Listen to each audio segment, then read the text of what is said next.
got the initial diagnosis at 20 weeks that there could be something wrong. It was in late October of '07. The doctor just said, I'm not sure if it's a bad angle or if I'm just not seeing something right. Something doesn't look quite right.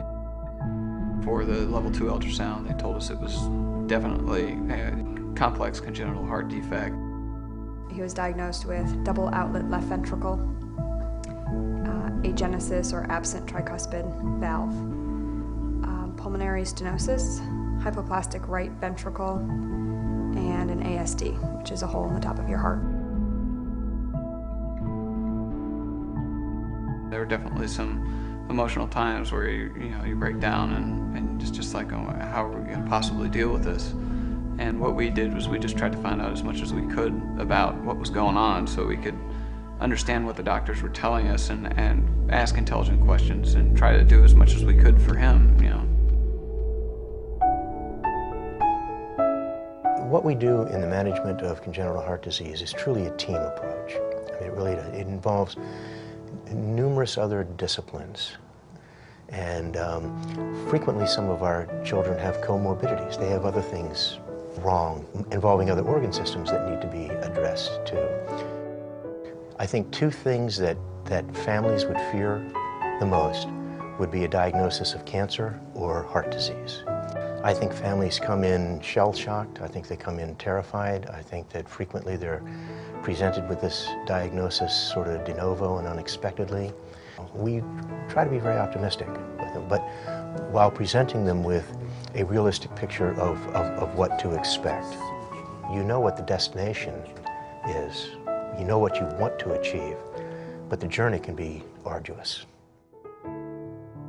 I'll never forget sitting there on Good Friday. It was the day before Jack's surgery. It was Good Friday, and Dr. Laughlin called us, and he's like, I have what I need. I have the bed and the machine. Are you guys willing to do the surgery tomorrow? Which was the day before Easter, and we said, yeah, the only way out of here is through the OR, so let's go. And I just was very touched that it was a holiday weekend, and he was willing to do that for us, and he checked on Jack many times on Easter Sunday, because Jack was on the ECMO machine, and he was there. He's so compassionate, and he would answer all of our questions, and we had a lot. And he prayed with Jack. It's really a special man.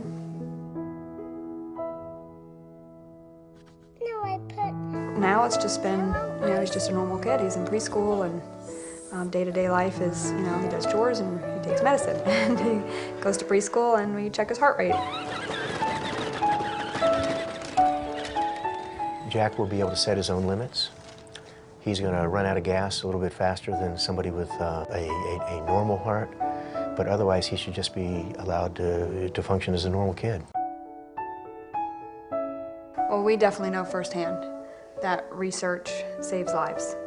We were told by Dr. Rajan and Dr. Laughlin, had Jack been born 20 or 30 years ago when we were born, he wouldn't have made it. The research that's being done really, in allowing children like Jack to stay with us is really advancing the world. And if we didn't have people that were willing to fund that kind of developmental research, we wouldn't be looking at the advanced procedures that Jack's had, or is going to have.